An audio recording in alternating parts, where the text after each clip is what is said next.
izin saya menutup kamera Bapak dan Ibu ya. Mohon izin juga Pak J ya. Oh iya, silakan. Baik. Bismillahirrahmanirrahim. Assalamualaikum warahmatullahi wabarakatuh. Selamat pagi semuanya, Bapak dan Ibu. Alhamdulillah di pagi hari ini tanggal 21 Juni ya 2022 kita bisa bersua kembali ya dengan Bapak dan Ibu FSP Angkatan 2 yang luar biasa, dan juga Bapak dan Ibu dari Komite Pembelajaran ya, dari unsur kepala sekolah dan juga guru ya. Kalau untuk pengawas mungkin saat ini masih sedang berlangsung, belum tuntas pelatihannya begitu. Nah ini Bapak dan Ibu, karena jumlah pesertanya begitu banyak, kalau saya lihat di sini sudah ada 1.700-an ya, 1.700 peserta. Oleh karena itu settingan dari Zoom meeting ini adalah webinar ya, karena tidak mungkin untuk settingan biasa. Oleh karena itu jika nanti Bapak dan Ibu ada yang ingin didiskusikan, Bapak dan Ibu bisa menyampaikannya di kolom Q&A atau raise hand, kalau ada kesempatan bisa open mic langsung begitu. Baik Bapak dan Ibu semua, pertama-tama kami semua ya memohon maaf ya, karena mungkin penjelasan ini baru bisa kita lakukan ya pada hari ini, karena mengingat keterbatasan sumber daya yang kita miliki juga ya, jadi baru bisa kita laksanakan, tapi tidak masalah karena ini kan rentang waktu ya, rentang waktu itu bisa sampai tanggal 16 Juli gitu, jadi masih ada waktu begitu pada Ibu. Walaupun memang beberapa ada yang sudah melaksanakan, tidak masalah, nanti kita akan carikan jalan keluarnya. Baik Bapak dan Ibu, pada kesempatan ini kita akan sama-sama sebetulnya ini mungkin mengkaji ya, atau membedah begitu ya, membedah buku panduan ya terkait dengan teknis pelaksanaan IHT gitu. Karena Bapak dan Ibu juga sudah punya sebetulnya ya, sudah punya panduan implementasi in-house training ya pasca pelatihan komite pembelajaran ini. Tapi tidak ada salahnya Bapak dan Ibu kita sama-sama kupas ya bagaimana sebetulnya teknis dari pelaksanaan IHT ini berdasarkan panduan yang sudah dirilis ya oleh Ditjen GTK Bapak dan Ibu. Baik Bapak dan Ibu, untuk efektifnya waktu saya akan mulai saja. Saya akan sharing dulu.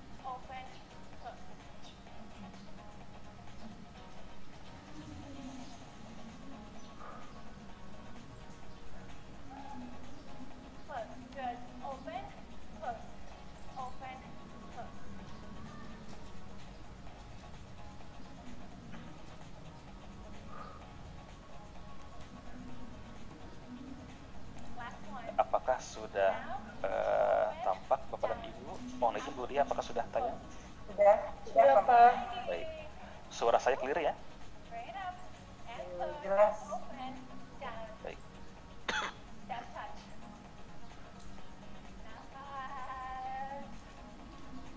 Baik Bapak dan Ibu semua, kita akan sama-sama melihat ya bagaimana sebetulnya panduan pelaksanaan IHT untuk implementasi pembelajaran di tingkat satuan pendidikan untuk program sekolah gerak angkatan 2 ini.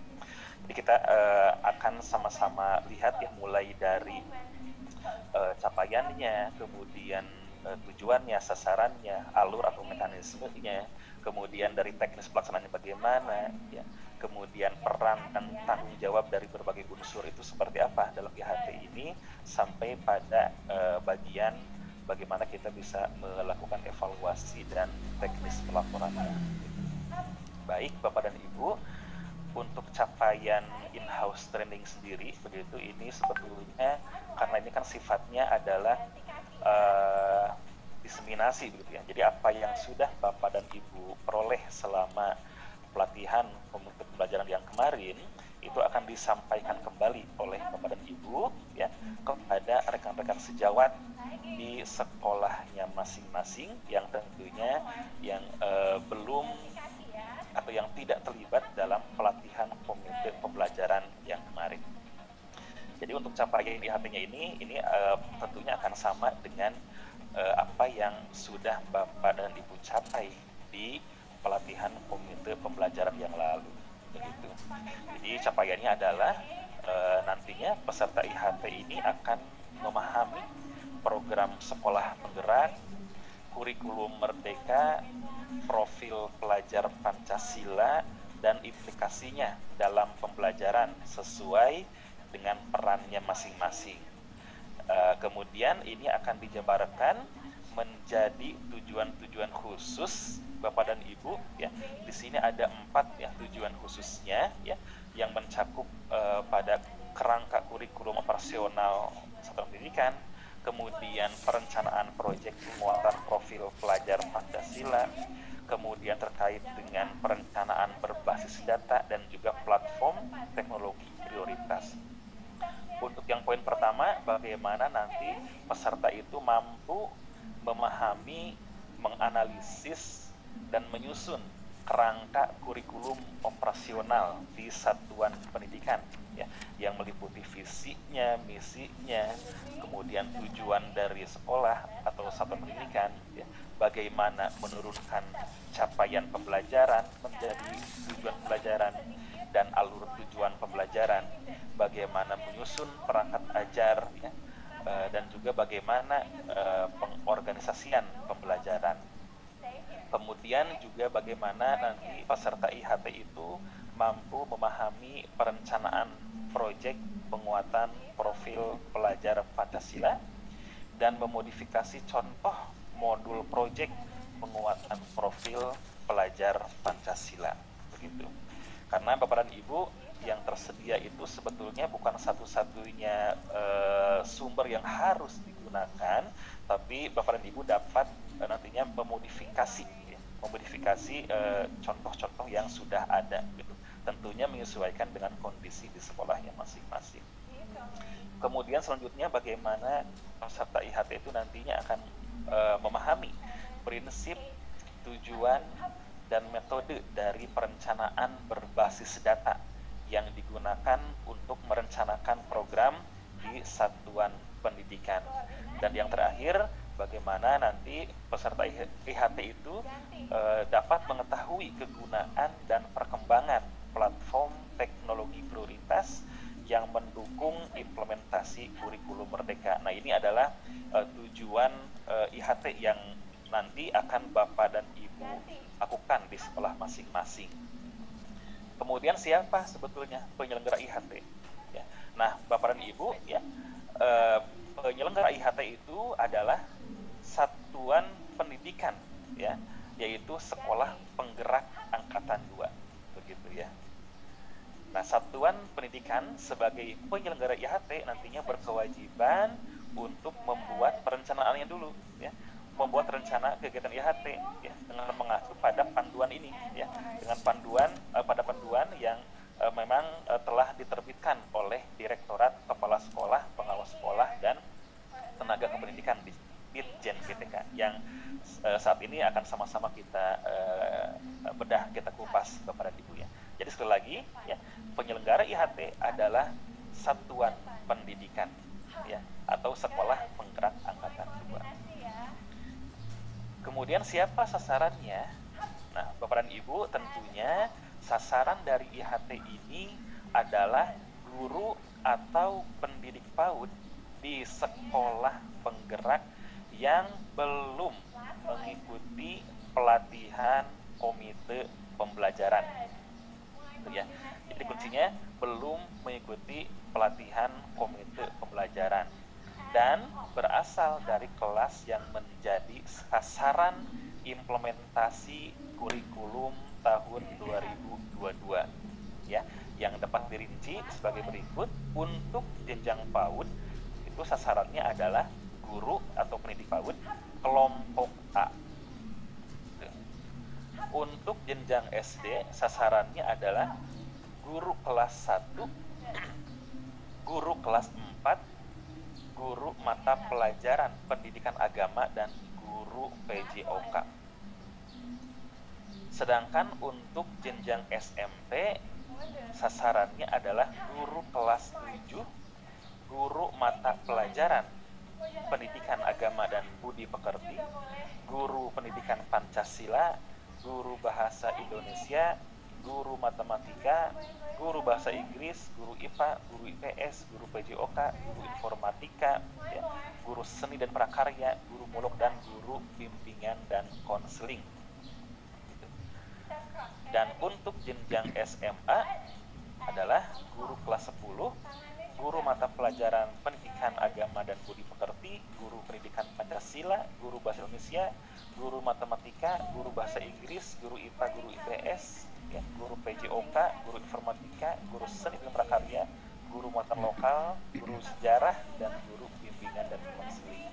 Sedangkan untuk jenjang SLB adalah guru ketunaan kelas 1, kelas 4, kelas 7, kelas 10 sesuai dengan jenis kegunaan di satuan pendidikan. Ya. Lalu bagaimana dengan guru-guru yang tidak tersebutkan di atas? Gitu. Bisa saja Bapak dan Ibu, ya, diperbolehkan. Ya. Guru yang tadi tidak tersebutkan itu bisa diperbolehkan untuk mengikuti IHT tanpa kewajiban mengimplementasikan kurikulum Merdeka di kelasnya.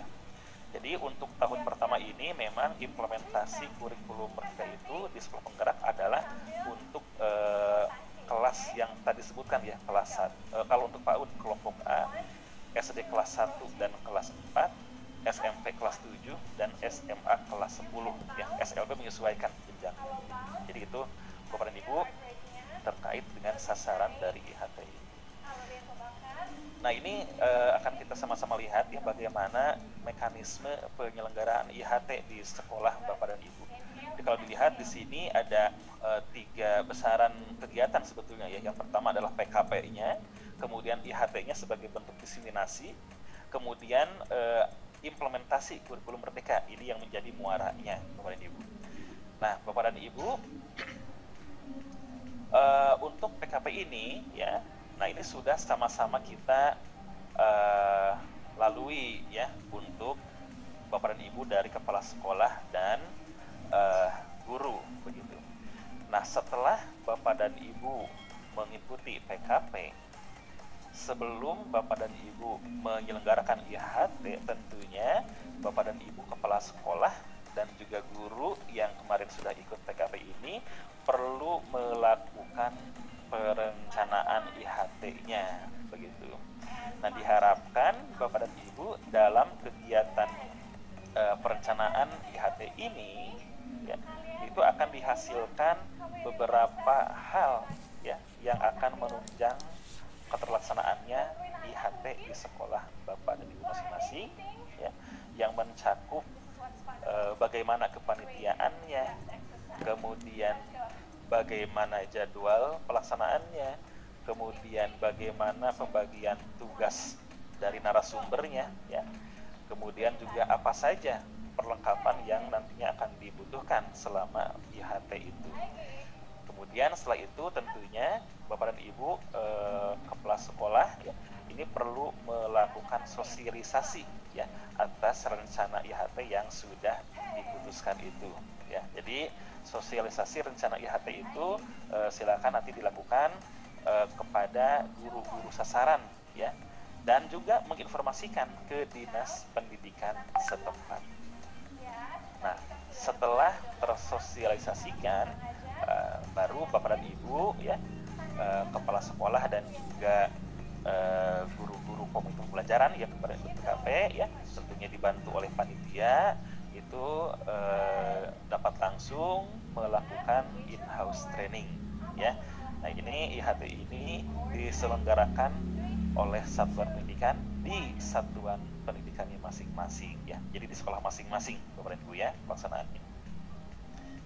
Nah, tentunya Bapak dan Ibu, ya, apapun yang sudah kita lakukan, ya, kegiatan apapun itu tentunya harus ada evaluasinya Bapak dan Ibu. Jadi kegiatan IHT yang Bapak dan Ibu nantinya lakukan ini akan dievaluasi. Nantinya peserta IHT ini akan mengisi instrumen evaluasi yang sudah tersedia